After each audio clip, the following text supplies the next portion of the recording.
This is the Night Wolf howling at you, and today we're going to take a look at the Transformers Studio Series from Transformers the movie, Windcharger, another casualty of war in the toy business. If we look at the side here, it's just a headshot.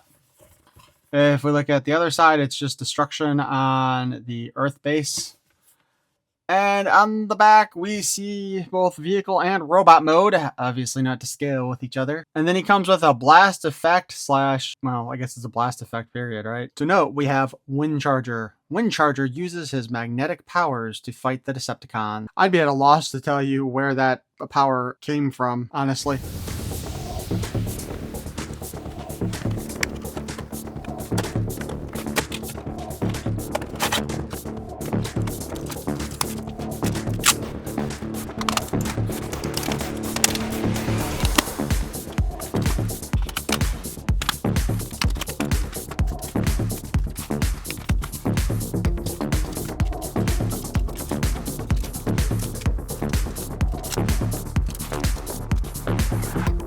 So Windcharger here comes with a generic Autobot blaster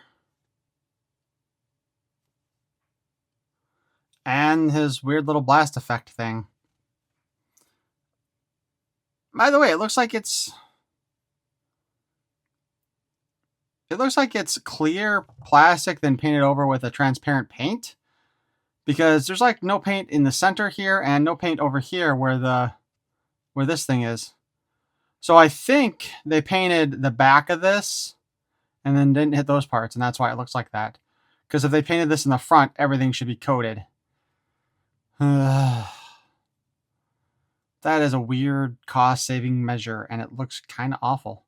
Like, it wouldn't be so bad if it was just the one part, but since it's there too, it looks blah. Anyway, here's our Windcharger in all of his deluxe glory. The biggest complaint about this guy, though, has been the legs here with how big of a gap there is and how open it is. Like, they couldn't figure out a better way to have done that. That being said, I believe I mentioned in a previous video that I did have the original version of Windcharger, and this is what he looked like in the G1 toy. A huge difference. I don't know why I said it like that. So we got some chrome there on his legs, although the legs and shapes are pretty much the same. The heads are 100% different. That means that we could potentially get a retro cardback version of this guy using a head that looks more like the original. But then again, if you look at that, the front end of him is the front end of the car. That is such a weird looking design back there. I will say right now, I'm not a fan of the clear plastic being used, but it does look like the clear plastic is... Wait a minute, maybe it is. Never mind. Looks like the clear plastic is, in fact, just painted over, and it's the what's attached to everything pinned on, so, you know, breakable parts. Blaster can go in it. Sort of can go in his hand. His hand, by the way, does have a joint there, folds down, and because it's a ball joint, you can kind of spin it a little bit, not much, where it's very hard to. Set. He doesn't want to stand up. We can put the blaster in his hand so he can go pew, pew, pew, pew, pew at the Decepticons. And then the magnetic wave device here plugs into his chest, supposedly. So that's him using his magnetic field, I guess, or perhaps getting blown up. Either way. I am not a big fan of that. So let's take those off. Let's take a look at his articulation. Head spins around. You can tell right there, there's no ball joint. What the hell? Ball joint in his head.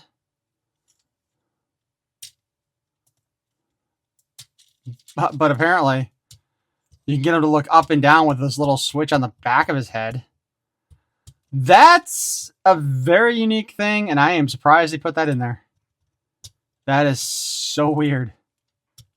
But it works.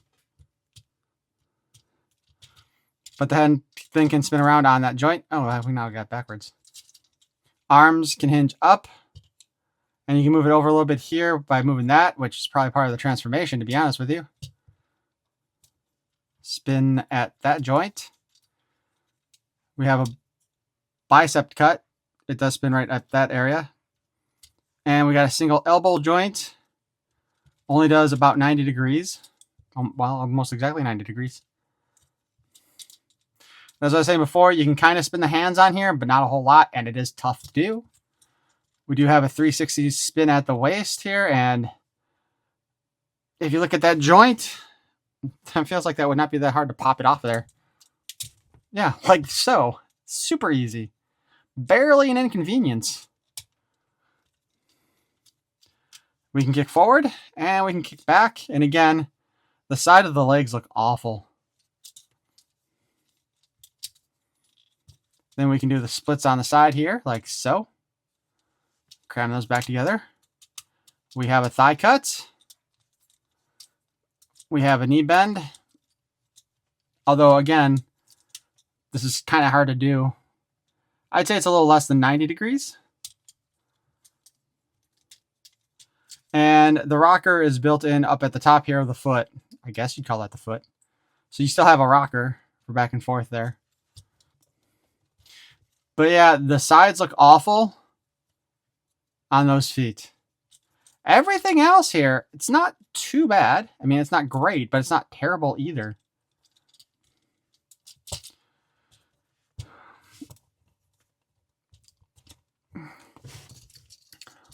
So again, the little one has very little articulation. And transforms really easy. The little one, the original version. So Windcharger in his vehicle mode, which looks, I want to say, and if I am wrong, please feel free to correct me, but this looks like this may be designed after the Pontiac Firebird. Or Trans Am, I should say, maybe. So now let's see if we can figure out how to transform him. Probably not the same way that one did.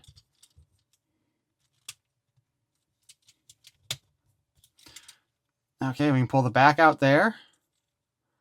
Pretty certain that the arms fold up and in. Probably need to fold the hands up like this, though. Otherwise, I wouldn't have had that joint there because, let's be honest, Hasbro's cheap as f*** nowadays. And then we slide this down, that back piece down. And if we have everything lined up, there's a couple of pegs that go into there, into his belt area. And then in his arms and windows, and even up front here.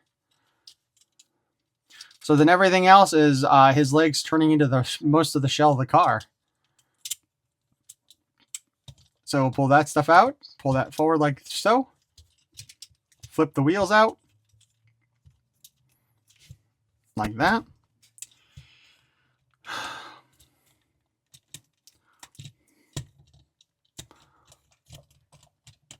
See if we can click all that shit together.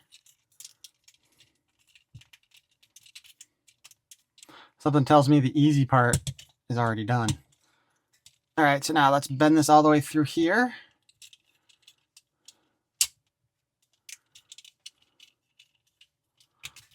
And basically, shit. Basically, it's just a matter of trying to push everything into position. Like so. And there we have his vehicle mode. They obviously made some changes here, including the fact that the T-tops aren't very visible there. It's just an outline, which is sad. Now, if they did the cell shading or painted the windows blue like they have been for some of the Studio Series, like pretty much all the rest of the Studio Series, they could have had those blue and that's blue, and it all would have looked nice. But they didn't, so we get this garbage instead. Not that this guy looks too bad, though. I mean, his vehicle mode is actually pretty good, even if it does not really fully resemble the original version. The back wheels are still taller than the front, so that's good. Looks like we have this little peg here, so as always with our Transformers nowadays. Oh. That did not... I thought for sure that that would peg into that hole on the side there. But I guess that's just the pinhole. So set that aside for the moment. That other part that we were talking about, that bottom one, that can go into his vehicle mode to hold that on like that. so you can see his vehicle mode with that thing. I am not sure where his gun is supposed to go, though, in his vehicle mode. I mean, let's be honest, most of the time there's some generic-ass slot somewhere. That should have had something to do with it, but I don't see anything under there unless there's something in between his legs. Yeah, look, between his legs, he's got a penis. So let's go ahead and reference our book here real fast.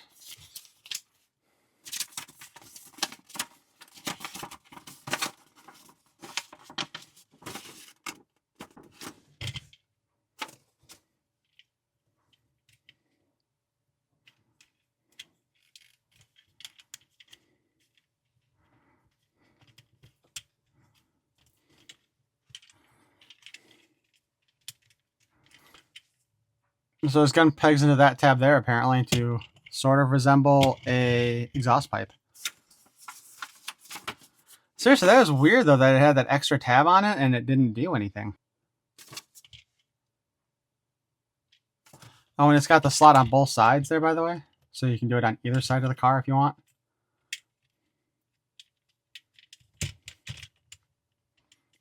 Putting it upside down, I wonder if that... Oh, that certainly hinders the transformation a bit. The rolling. By the way, all the wheels are pinned on this one too, so that's nice. Oh, okay, that little peg hole, or peg, is for the hole in his ass, so you can put the gun there afterwards.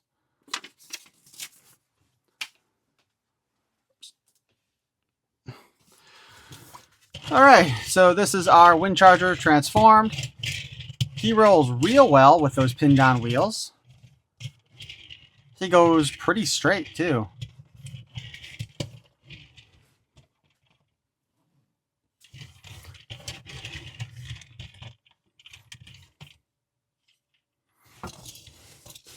Again, just one final comparison of the two vehicle modes together here. Said, you know, from the side, they both look about the same, kind of, more or less. It's really at the top that you see the different details because this has the one side vented hood. Hood vent, I think, is what that was supposed to be. I don't remember. I never had a Pontiac Trans Am, so, you know. But, yeah, that's what I think this car is supposed to be. Ooh, look at that. He's actually coming apart. Yeah, that's the problem with old Transformer toys. They do eventually start to fall apart.